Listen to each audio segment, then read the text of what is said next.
आप में से हम कितने लोग सोचते हैं कि पार्लियामेंट में जो एमपीज़ होते हैं, वो जो मर्ज़ी डिस्कस कर सकते हैं। लेकिन सच ये है कि कुछ टॉपिक्स बिल्कुल बैंड हैं और कोर्ट्स भी पार्लियामेंट के काम में इंटरफेयर नहीं कर सकती। आज हम डिस्कस करेंगे आर्टिकल 121 और 122 ऑफ द इंडियन कॉन्स्टिट्यूशन जो इन सब क्वेश्चंस के बारे में आंसर करेगी। तो चलिए शुरू करते हैं। आर्टिकल 121 कहता है कि पार्लियामेंट में किसी सुप्रीम कोर्ट या हाई कोर्ट के जज की काम करने के तरीके कंडक्ट पर डिस्कशन अलाउड नहीं है जब वो अपने जुडिशियल ड्यूटीज परफॉर्म कर रहे हो। ठीक है, लेकिन एक्सेप्शन भी है इसमें। एक्सेप्शन जो है ये कहता है कि सिर्फ एक सिचुएशन में जज की कंडक्ट पर डिस्कशन अलाउड है। वो तब है जब फॉर्मल रिमूवल मोशन पास करने के लिए प्रेसिडेंट को एड्रेस भेजना हो, जो इम्पीचमेंट प्रोसीजर में होता है। ठीक है, फॉर एग्जांपल अगर पार्लियामेंट में कोई एमपी जज की पर्सनल क्रिटिसिज्म करे बिना रिमूवल मोशन के तो वो अनकॉन्स्टिट्यूशनल होगा।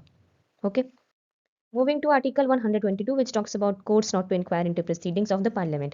क्लॉज 1 कहता है कि कोर्ट पार्लियामेंट की प्रोसीडिंग्स की वैलिडिटी चेक नहीं कर सकता सिर्फ इस बेसिस पर कि प्रोसीजर में कोई इरेगुलरिटी है। फॉर एग्जांपल अगर बिल पास करते वक्त किसी स्टेप में छोटा सा प्रोसीजरल लैप्स हुआ तो कोर्ट उसको इस वजह से इनवैलिडेट नहीं कर सकता। ठीक है, देन वी हैव क्लॉज 2। ये कहता है कि पार्लियामेंट का कोई ऑफिसर या एमपी जब अपने कॉन्स्टिट्यूशनल पावर्स यूज़ करता है, जैसे प्रोसीजर रेगुलेट करना, बिजनेस कंडक्ट करना या ऑर्डर मेंटेन करना, तो उस पर कोर्ट का जुरिस्डिक्शन अप्लाइड नहीं होता। फॉर एग्जांपल स्पीकर ने किसी एमपी को डिसिप्लिन मेंटेन करने के लिए सस्पेंड किया तो कोर्ट उस सेक्शन को नॉर्मली इंटरफेयर नहीं करेगा।